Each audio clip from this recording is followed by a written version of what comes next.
अब क्या होता है कि ये जो सोनू होता है, सोनू वहाँ पे जाता है और अपनी मौसी से जो है वो सारी बातें करता है।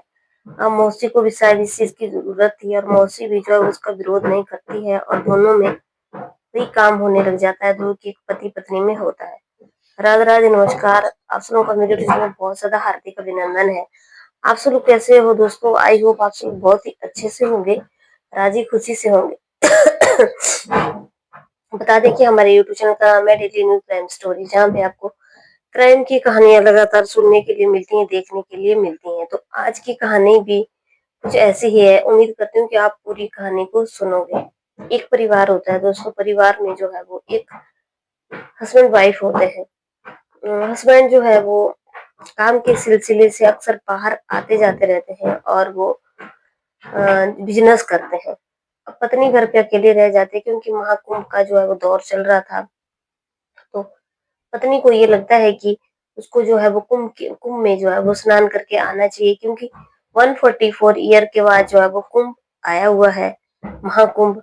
अब ये दोनों क्या करते हैं कि ये दोनों प्लान करते हैं अपने पति के साथ ही, अपने पति के साथ प्लान करती है, लेकिन पति जो है वो पति भी रेडी हो जाता है।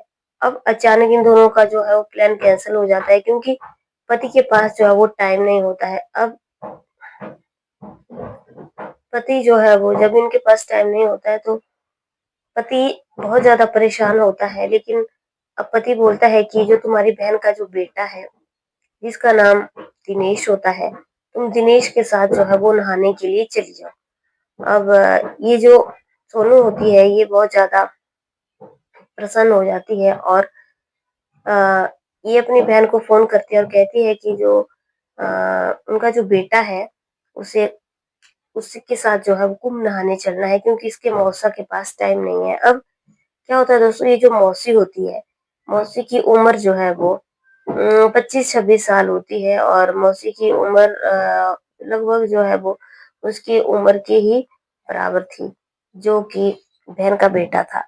दोनों में हाल फिलहाल 1 साल का अंतर होगा, क्योंकि जिसकी ये जो था, ये जो मौसी थी, ये घर में सबसे छोटी बहन थी। अब दोस्तों क्या होता है कि मोनू जो है वो जब इसकी माँ मोनू को जब इसकी माँ जो है वो अपने बेटे को बताती है कि उसको अपनी मौसी को नहलाने के लिए कुंभ लेकर के जाना है, तो बहुत ज्यादा बेटा जो है वो खुश हो जाता है। और वो वैसे भी अपनी मौसी से बातचीत करना चाहता था, लेकिन उसकी कभी मौसी के साथ बातचीत नहीं हो पा रही थी। अब दोस्तों क्या होता है कि ये अपनी मौसी के साथ जो है वो जाने के लिए बहुत ज्यादा खुश हो जाता है। अब इन दोनों की जो है वो आपस में फोन पे बात होती है और जब ये अपनी मौसी को काफी दिनों के बाद देखता है तो देख देख करके दंग रह जाता है। अब ये अपनी मौसी के घर आ जाता है और मौसी भी अपना सामान पैक कर देती है और दोनों जो है कुंभ में नहाने के लिए निकल जाते हैं। अब कुंभ के मेले में दोस्तों बहुत ज्यादा भीड़ लगी हुई थी और अब वहां पे जो है वो पैर भी रखने के लिए जगह नहीं थी। अब ये दोनों बहुत ज्यादा परेशान हो जाते हैं और ये स्नान वगैरह तो कर लेते हैं, लेकिन ये जो इसकी बहन का जो बेटा होता है इसको गलत नजरों से देख रहा होता है और सोचता है कि कब न कैसे मौका मिले और मैं इसका फायदा उठाऊं।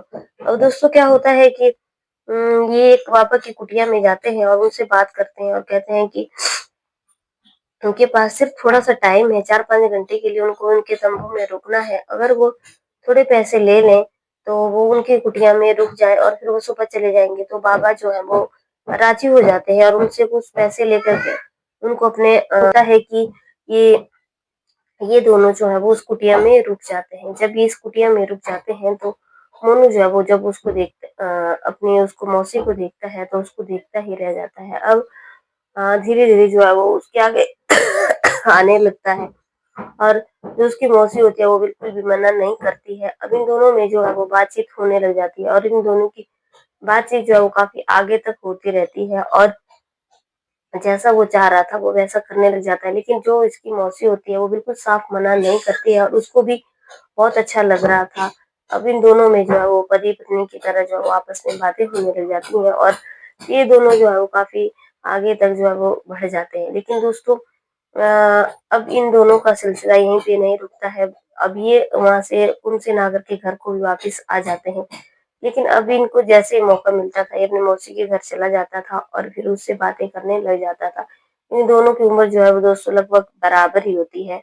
अब क्या होता है, एक दिन जो है वो इसके जो मौसा होते हैं वो अचानक आ जाते हैं और इनको पकड़ लेते हैं। जब इसके मौसा इन दोनों को पकड़ लेते हैं तो वो अ, बहुत ज़्यादा हैरान होते हैं कि ऐसा कैसे हो सकता है। लेकिन जो इसकी जो मौसी होती है वो उसके साथ रहने के लिए साफ मना कर देती है, क्योंकि वो कहती है कि वो हमेशा अपने काम में बिज़ी रहता है और अब उसको उसके साथ नहीं रहना है, अब उसको जो है वो उसी के साथ रहना है। तो अब इसके जो हस्बैंड होते हैं वो उसको हमेशा-हमेशा के लिए छोड़ देते हैं और ये दोनों जो है वो घर से निकल जाते हैं। लेकिन जब इसकी बहन को पता चलता है कि इसके बेटे ने जो है वो अपनी मौसी के साथ उसको चला गया है, तो उसको बहुत ज़्यादा हैरानी होती है और वो भी उसको कह देती है कि वो आज के बाद उसका बेटा नहीं है और वो आज के बाद उसकी बहन नहीं है। और दोनों दोस्तों दूर जाकर के कहीं किराए का कमरा ले लेते हैं और उसमें ही रहने लग जाते हैं। लेकिन ये कहानी यहीं पे खत्म हो जाती है। लेकिन दोस्तों, ये कहानी सुनाने का उद्देश्य मेरा सिर्फ यही था कि इन दोनों ने जो कुछ भी किया बहुत ज़्यादा गलत किया, क्योंकि इंसान जो है वो अपने सारी ज़रूरतों को पूरा करने के लिए किसी भी रिश्ते को नहीं देखते हैं और किसी भी ऊँच-नीच को नहीं देखते हैं कि हमारा मैं इससे रिश्ते में बड़ा हूँ या मैं इससे रिश्ते में छोटा हूँ, रिश्ते में मैं इसमें क्या लगता हूँ।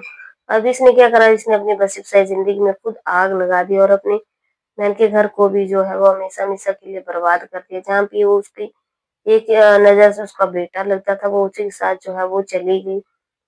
इस कहानी में जो कुछ भी हुआ बहुत ही गलत हुआ। ये कहानी सुनाने का उद्देश्य सिर्फ यही था कि आप लोगों को इस कहानी से सीख मिले कि कभी इंसान को गलत कदम नहीं उठाना चाहिए, कभी भी गलत काम नहीं करना चाहिए, क्योंकि गलत का नतीजा हमेशा दोस्तों गलत ही होता है। अगर आप लोगों को मेरी कहानी अच्छी लगी, लाइक शेयर कमेंट करना दोस्तों।